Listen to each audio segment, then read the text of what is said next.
মেষ রাশি মেষ লগ্ন এরিস সাইনের জাতক জাতিকাদের ক্ষেত্রে আগত একটি সপ্তাহ অর্থাৎ 1 মে থেকে 7 মে একটি সপ্তাহ আপনাদের ক্ষেত্রে ঠিক কেমন অতিবাহিত হবে সে বিষয়ে প্রতিবেদনে আমরা বিস্তারিত আলোচনা করব।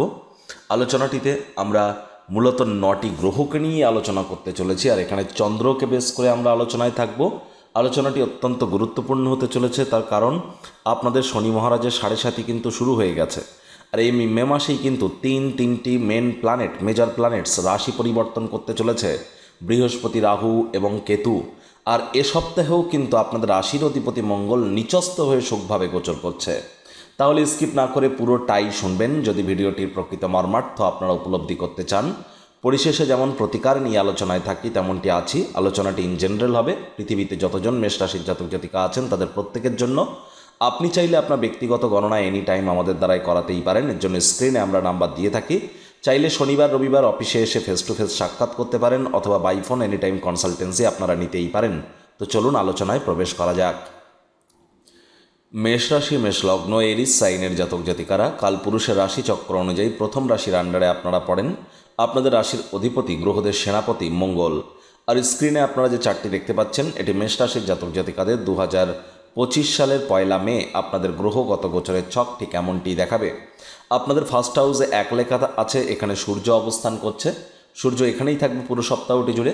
বৃহস্পতি পুরো সপ্তাহটি জুড়েই আপনাদের সেকেন্ড হাউসে থাকতে চলেছে। সপ্তাহটির শুরুয়াতেই অর্থাৎ 1 মের দিনই কিন্তু চন্দ্র প্রবেশ করছে কোথায়, আপনাদের বিশেষ করে আপনাদের ক্ষেত্রে থার্ড হাউসে, সাহস এবং পরাক্রমের ভাবে। আর মঙ্গল কিন্তু আপনাদের রাশির অধিপতি পুরো সপ্তাহটি জুড়েই নিচস্থ হয়ে অবস্থান করবে আপনাদের সুখভাবে। কেতু পুরো সপ্তাহটি জুড়েই আপনাদের রোগঋণ শত্রুর ভাবে থাকবে এবং পুরো সপ্তাহটি জুড়েই আপনাদের 12th হাউস অর্থাৎ আপনাদের মোক্ষের ভাব, ব্যয়ের ভাবে চতুর্গ্রহী যোগ কিন্তু থাকছে। দেখুন, একটি জিনিস কিন্তু স্পষ্ট যে চন্দ্র সপ্তাহটির শুরুয়াত করছে কোথা থেকে, বুধের গৃহ থেকে। আর বুধ শুক্রের লক্ষ্মীনারায়ণ রাজযোগ তো আপনাদের আছে, তবে সেটি 12th হাউসে। আর বুধ রাহুর জড়ত্ব যোগও তো আছে। আর চন্দ্র মে মাসের 1 তারিখ বৃহস্পতিবার সকাল 3:14 প্রবেশ করবে আপনাদের এই থার্ড হাউসে। আর এখানেই থাকবে শনিবার সকাল 6:36 পর্যন্ত।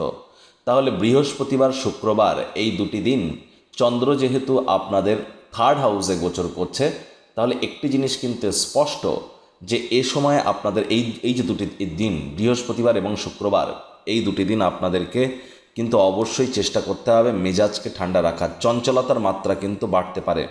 এ সময় সাহস পরাক্রমে একটু ঘাটতি আপনারা অনুভব করতে পারেন। ভাই বোনেদের নিয়ে আপনারা কিন্তু আবেগপ্রবণ হতে পারেন।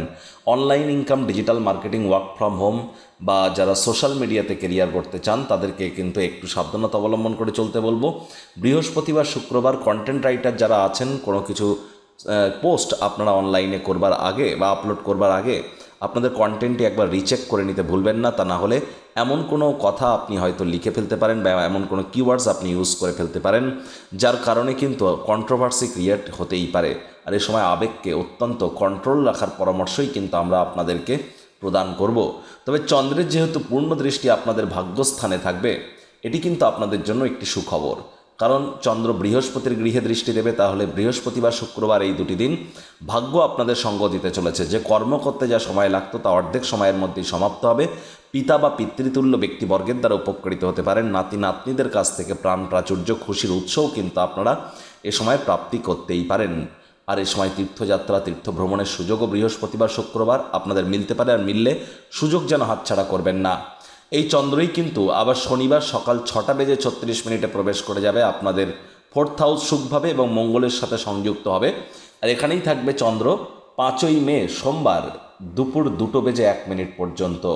তাহলে চন্দ্র আপনাদের শনিবার হোল্ডে, শনিবার হোল্ডে, রবিবার হোল্ডে, সোমবার দুপুরবেলা পর্যন্ত এই যে 2.5 দিন গোচর করবে আপনাদের সুখভাবে।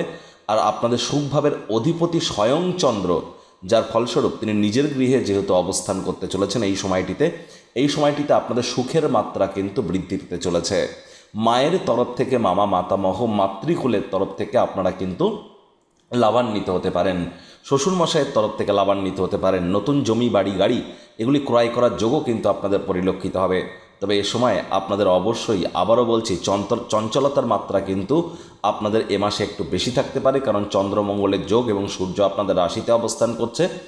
আপনাদের অবশ্যই নিজেদের মধ্যে একটা নতুন ঊর্জা জোশ আপনারা অনুভব করবেন। 7.5 থাকা সত্ত্বেও মানসিকভাবে একটু আপনারা টেনশানে হয়তো আছেন, তবে হ্যাঁ, এই সময়টিতে আপনারা অবশ্যই বেটার ইম্প্যাক্ট পাবেন। শনিবার, রবিবার, সোমবার দুপুরবেলা পর্যন্ত নতুন জমি, বাড়ি, গাড়ি যদি ক্রয় করার প্ল্যানিং করে থাকেন, তাহলে এই সময়টি আপনাদের জন্য বেটার পরিগণিত হতে চলেছে। আর এখান থেকে চন্দ্র কিন্তু তখন পূর্ণ দৃষ্টি অর্পণ করবে আপনাদের কেরিয়ারের হাউসে। আর কেরিয়ারের হাউসের লর্ড কিন্তু শনি। আর শনি কিন্তু বর্তমানে রাহুর সাথে পিশাচ যোগ তৈরি করে বসে আছে। তাহলে অবশ্যই আপনাদেরকে আবারও বলবো, শনিবার, রবিবার, সোমবার দুপুরবেলা পর্যন্ত যারা চাকরিজীবী আছেন বা যারা বিশেষ করে সরকারি চাকরিজীবী বা প্রাইভেট সেক্টরে অ্যাডমিন লেভেলে কাজ করেন, তাদেরকে একটু সাবধানতা অবলম্বন করে চলতে হবে। পলিটিশিয়ান যারা আছেন, আবেগের বশবর্তী হয়ে কোনো প্রকার সিদ্ধান্ত যেন নেবেন না। সিদ্ধান্ত গ্রহণ করবার আগে সব দিক বিচার বিবেচনা কিন্তু আপনাদেরকে করতে হবে। তা না হলে ভুল সিদ্ধান্ত কিন্তু আপনারা নিয়েই ফেলতে পারেন, পরে অনুশোচনা হয়তো করতে হতে পারে। আবার সোমবার দুপুর 2:01 কিন্তু চন্দ্র প্রবেশ করে যাবে কোথায়? আপনাদের 5th হাউস, ত্রিকোণভাবে সূর্যের গৃহে। আর এখানে উচ্চস্ততার ন্যায় ফলাফলই কিন্তু চন্দ্র প্রদান আপনাদেরকে করবে। আর চন্দ্র এখানেই থাকবে আপনাদের 8 তারিখ বৃহস্পতিবার রাত 12:57 পর্যন্ত। তাহলে সোমবার, মঙ্গলবার চন্দ্র কিন্তু আপনাদের 5th হাউসেই থাকতে চলেছে, যার ফলস্বরূপ সোমবার, মঙ্গলবার এই দুদিন স্টক মার্কেট থেকে, শেয়ার মার্কেট থেকে আপনারা আর্থিকভাবে লাভান্বিত হতে পারেন।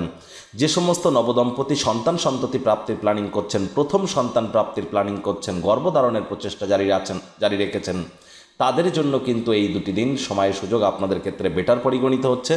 এই দুটি দিন অর্থাৎ আপনাদের এই যে 5 তারিখ দুপুরবেলার পর থেকে 6 তারিখ 7 তারিখ, এই যে 2-2.5 দিন আপনারা যারা প্রেম করছেন, তাদের প্রেম পারিবারিক সামাজিক স্বীকৃতি পেতে পারে। এর জন্য আপনাদের প্রেমিকা আপনারা প্রকাশ্যে আনতে পারেন। আপনার গৃহের লোকজনেদের সাথে আপনাদের সম্পর্ককে উজাগর করতেই পারেন, লাভান্বিত হবেন। পেটের সমস্যা যদি থেকে থাকে, বাইরের খাদ্য খাওয়া থেকে সময় বিরত থাকুন। আর প্রথম সন্তান যদি থেকে থাকে, সে আপনাদেরকে কিন্তু কোনো না কোনো কৃতিত্বের দ্বারা আপনাদেরকে সময় আবেগপ্রবণ কিন্তু করতেই পারে। তবে এই সপ্তাহটিতে আপনাদের খরচের মাত্রাকে একটু নিয়ন্ত্রণে রাখতে হবে। দাম্পত্য জীবনে কোলাহল যাতে বৃদ্ধি না পায়, সেদিকে আপনাদের নজর প্রদান করা উচিত। আর কর্মস্থানে যোগ্য কর্মচারী যদি হয়ে থাকেন, তাহলে অবশ্যই প্রমোশন, পদোন্নতি আপনাদের হতে পারে। তবে ওই যে দুটি দিন সাবধান থাকতে বলেছি, ওই দুটি দিন কিন্তু আপনাদের সাবধান থাকতে হবে, ওই 2-2.5 দিন, অর্থাৎ শনিবার, রবিবার এবং সোমবার দুপুরবেলা পর্যন্ত। বাদবাকি সময় চাকরিজীবীদের জন্য কিন্তু এক প্রকার সপ্তাহটি বেটার পরিগণিত হবে, এ বিষয়ে কোনো সন্দেহের অবকাশ নেই। এর পরবর্তী সপ্তাহেই কিন্তু বৃহস্পতি রাশি পরিবর্তন করবে এবং 3টি মেজর প্ল্যানেটস রাশি পরিবর্তন করতে চলেছে মে মাসে। ঘটনাবহুল বিরলতম একটি মাস এটি। মান্থলি রাশিফল অলরেডি কিন্তু চ্যানেলে আমরা আপলোড করে দিয়েছি, সময় সুযোগ বুঝে দেখে বা শুনে নিতে ভুলবেন না। তার কারণ বৃহস্পতি, রাহু, কেতু 3টি গ্রহই রাশি পরিবর্তন করতে চলেছে এবং শনি রাহুর পিশাচ যোগ থেকে আপনারা মুক্তি পেতে চলেছেন। প্রতিকার স্বরূপ আলোচনা করতে গিয়ে আপনাদের বলবো, শনি মহারাজের বীজমন্ত্র আপনারা ওম প্রাং প্রিং প্রংসা শানিশ্চারায় নমঃ প্রত্যেক দিন সন্ধ্যেবেলা করে 108 বার করে জপ করুন, অত্যন্ত লাভান্বিত হবেন। শনিবার করে সরিষার তেল বেগুন খাবেন না, শনিবার করে সরিষার তেল বেগুন লবণ লোহা কিনবেন না। রেগুলার সূর্য প্রণাম করুন।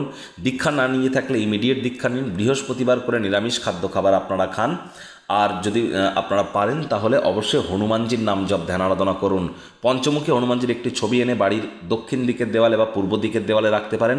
প্রত্যেক দিন স্নান সারার পর সীতা মাইয়া রামজির নাম জপ করার পর আপনার হনুমানজির প্রণাম মন্ত্র জপ করুন।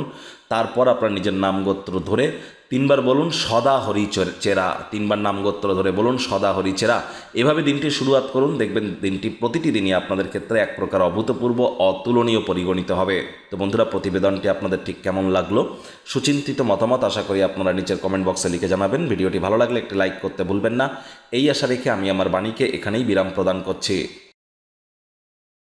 সংসারে অশান্তি, প্রেমে বাধা বা বিবাহে অনিশ্চয়তা, ব্যবসাতে ক্ষতি বা চাকরিতে ডামাডোল, অসুস্থতা, দুঃখ, দারিদ্রতা থেকে কিছুতেই রেহাই মিলছে না, পরীক্ষায় ফেল, তাহলে আর দেরি কেন? জীবনের যাবতীয় সমস্যার সমাধান করব আমরা। বাস্তুশাস্ত্র, সংখ্যাতত্ত্ববিদ্যা, লাল কিতাব, বৈদিক জ্যোতিষশাস্ত্র, কৃষ্ণমূর্তি প্রভৃতি পদ্ধতিতে জন্মছক বিচার করা হয়। প্রয়োজন অনুভব করলে স্ক্রিনে ফ্ল্যাশ হওয়া নম্বরে যোগাযোগ করতেই পারেন।